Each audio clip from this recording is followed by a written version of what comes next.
नमस्कार बेटा, देखना अपनी 11th क्लास में अपने जो चैप्टर लिया था समुच्चय सिद्धांत, ये चैप्टर था और उसमें अपन टॉपिक पढ़ रहे थे कि इंट्रोडक्शन ऑफ सेट, समुच्चय का परिचय। इसमें मैंने आपको सबसे पहले तो परिभाषा बताई थी, समुच्चय किसे कहते हैं। तो आपने लिया था कि भाई वस्तुओं का सुपरिभाषित संग्रह है,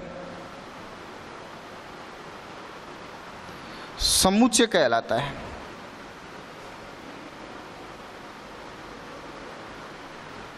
वस्तुओं का सुपरिभाषित संग्रह है, समुच्चय कहलाता है।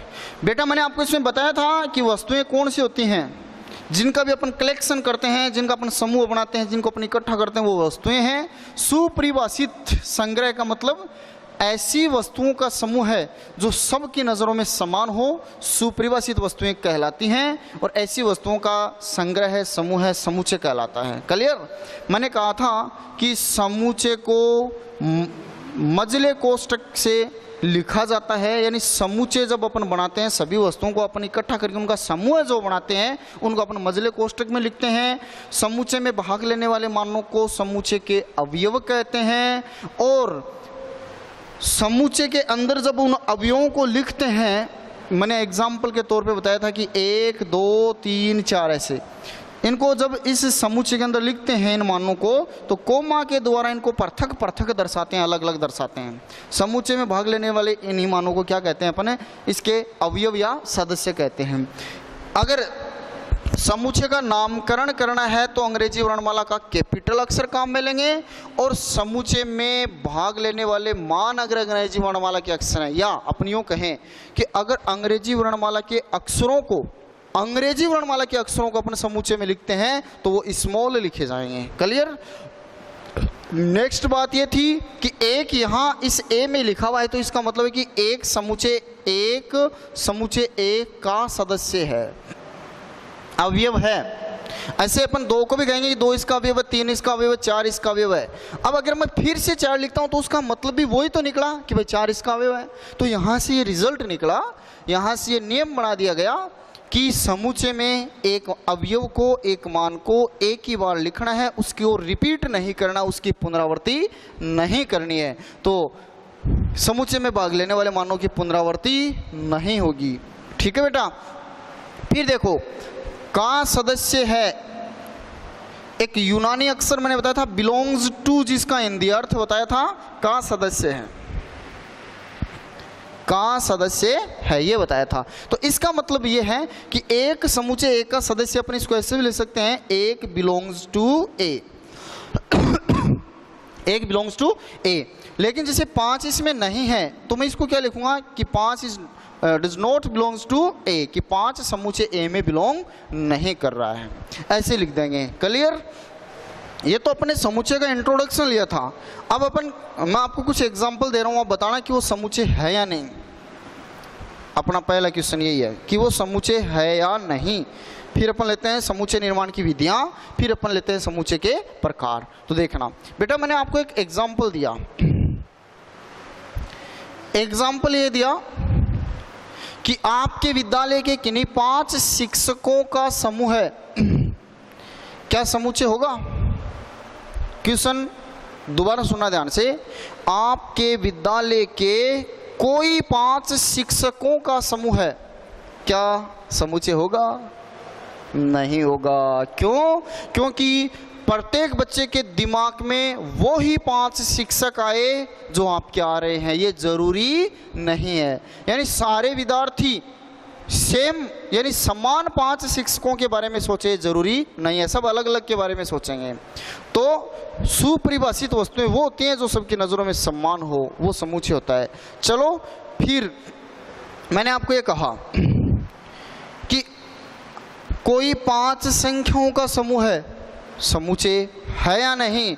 तो समुच्चय नहीं है, क्योंकि कोई 5 संख्याएं कोई सी भी हो सकती हैं। तो ऐसा एग्जाम्पल भी अपन ने किया था उस क्लास में, फर्स्ट क्लास में। आज मैं आपको बताता हूं बेटा कि समुच्चय निर्माण की विधियां, समुच्चय को अपन कितने प्रकार से लिख सकते हैं। बोर्ड पे ध्यान से देखना, समुच्चय निर्माण की विधियां।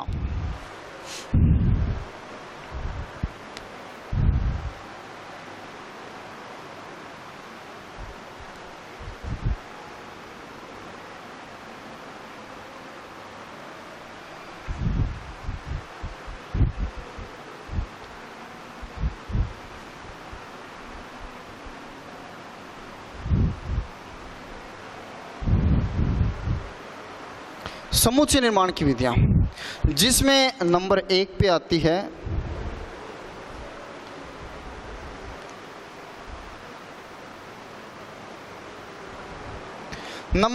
है रोस्ट रूप, रोस्ट रूप या सारणीबद्ध रूप, ठीक है। और नंबर 2 पे आता है बेटा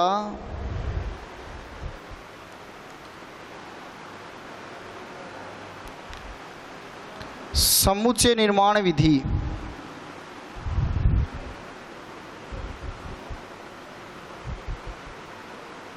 या इसको अपन नियम रूप भी बोल सकते हैं। रोस्ट रूप या सारणीबद्ध रूप, समुच्चय निर्माण विधि या नियम रूप, ये 2 विधियां हैं समुच्चय को बनाने की, समुच्चय को लिखने की, जिसमें सबसे पहले अपन डिस्कस करेंगे रोस्ट रूप पे, रोस्ट मेथड, ठीक है। Roast method of set builder कि समुच्चय निर्माण की रोस्ट विधि ये क्या होती है, बोर्ड पे देखना बेटा ध्यान से। रोस्ट विधि या रोस्ट रूप या सारणीबद्ध रूप, रोस्ट रूप, देखो इसमें क्या होता है कि इसमें अपन समुच्चय में भाग लेने वाले सारे के सारे मानों को मझले कोष्ठक में दर्शाते हैं, और समुच्चय में भाग लेने वाले सारे मानों को मझले कोष्ठक में लिख दिया जाता है, सारणीबद्ध कर दिया जाता है, तो समुच्चय निर्माण का यह रूप उसका रोस्ट रूप कहलाता है, ठीक है।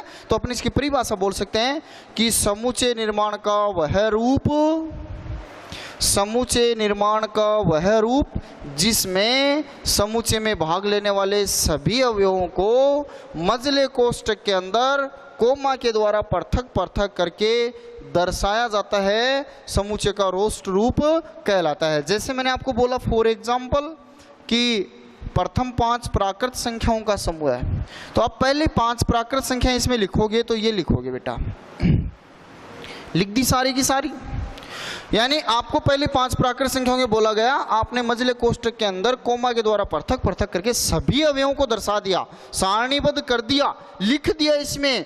इसका मतलब ये जो रूप है समुच्चय का वो कौन सा होगा, रोस्ट रूप। तो आप अपन कह सकते हैं कि समुच्चय निर्माण का वह रूप जिसमें समुच्चय में भाग लेने वाले सभी अवयवों को मझले कोष्ठक के अंदर कोमा के द्वारा पृथक पृथक करके दर्शाया जाता है, समुच्चय का रोस्ट रूप कहलाता है। नंबर 2 पे आता है बेटा सारणीबद्ध रूप, समुच्चय निर्माण रूप या नियम रूप। नंबर 2 पे ये आता है, तो बोर्ड पे देखना ध्यान से, ये क्या है, नंबर 2 नियम रूप।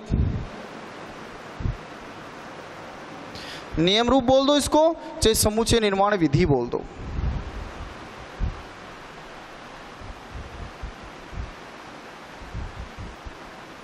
समुच्चय निर्माण विधि ऐसे भी अपन कह सकते हैं, क्लियर। तो बोर्ड पे देखना ध्यान से, इसमें क्या होता है, इसमें अपन समुच्चय में भाग लेने वाले सारे अवयवों को मझले कोष्ठक में लिखते नहीं है बेटा, उनके लिए एक ऐसा नियम बता देते हैं, ऐसा नियम लिख देते हैं कि उससे अपने को पता चल जाता है यार इसमें कौन कौन से अवयव आने वाले हैं। जैसे मैं इसी समुच्चय को इस रूप में लिखना चाहूँ तो कैसे लिखूंगा, बोर्ड पे देखना ध्यान से, a = x। इस x का मतलब ये है कि भाई इसमें अब कौन से अवयव आएंगे वो अभी अपने को पता नहीं है, ज्ञात नहीं है, वो अज्ञात मान रखे अपन ने, तो इसलिए मैंने इसके लिए सिंबल ले लिया x कि a = x, जहां, इसका अर्थ होता है जहां, सेमीकोलन का अर्थ जहां x, जहां x प्रथम 5 प्राकृत संख्याएं हैं, जहां x प्रथम 5 प्राकृत संख्याएं हैं, इसका अर्थ ये होता है, क्लियर। अगर इसी को मैं ऐसे भी लिख सकता हूं, x जहां x > 1 < 5, कि x जहां इस x की जगह जो मान आएंगे वो 1 और 1 से बड़े, 5 और 5 से छोटे लेने हैं, क्लियर।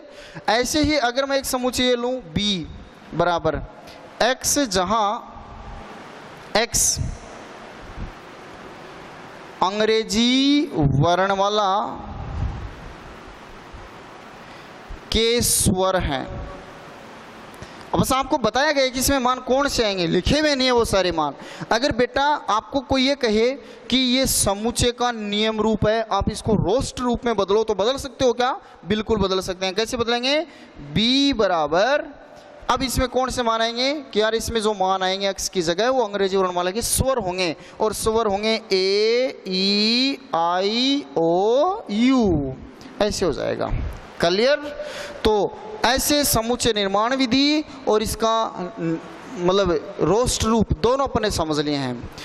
आपकी पहले एक्सरसाइज में एक क्वेश्चन है कि ये समुच्चय का रोस्ट रूप है, आप इसको समुच्चय के नियम रूप में चेंज करो, नियम रूप इसको आप रोस्ट रूप में चेंज करो। ठीक है? समुच्चय क्या होता है, इसका फुल इंट्रोडक्शन। समुच्चय को इंट्रोडक्शन मैंने आपको कौन कौन से पॉइंट बताए हैं कि समुच्चय को दर्शाने के लिए मजले कोष्ठक का प्रयोग करते हैं, समुच्चय का नामकरण अंग्रेजी वर्णमाला के कैपिटल लेटर से किया जाता है, समुच्चय में भाग लेने वाले मानों की पुनरावृत्ति नहीं होती है, समुच्चय में भाग लेने वाले मानों को समुच्चय के अवयव या सदस्य कहते हैं, इनको अलग अलग दर्शाने के लिए इनके बीच में कोमा लगाया जाता है। अगर अंग्रेजी वर्णमाला के अक्षरों को समुच्चय में अवयव के रूप में लिख रहे हैं तो उनको स्मॉल लेटर्स में लिखते हैं। ये सारा इंट्रोडक्शन आप याद करके उसके बाद में लोगे कि समुच्चय का निर्माण की दो विधियां होती हैं, एक तो रोस्ट रूप जिसको सारणीबद्ध रूप भी बोलते हैं, दूसरा समुच्चय निर्माण विधि या नियम रूप। ठीक है? तो रोस्ट रूप में क्या किया जाता है कि समुच्चय में भाग लेने वाले सारे अवयवों को मजले कोष्ठक के अंदर कोमा के द्वारा पृथक पृथक करके लिखा जाता है। ठीक है?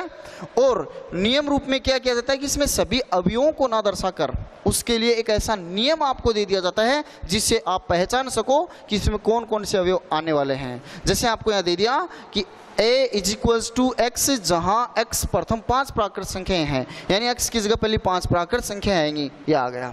तो सेकंड जो क्वेश्चन है वो आपको ऐसे पूछ सकता है कि ये समुच्चय का जो नियम रूप आप इसको रोस्ट रूप में कन्वर्ट कर सकते हो, और नियम रूप को रोस्ट रूप में कन्वर्ट करके फिर रोस्ट रूप को नियम रूप में कन्वर्ट करा सकता है। ठीक है? इसके बाद में अपन लेते हैं समुच्चय के प्रकार, वो लेंगे नेक्स्ट क्लास के अंदर। Thank you.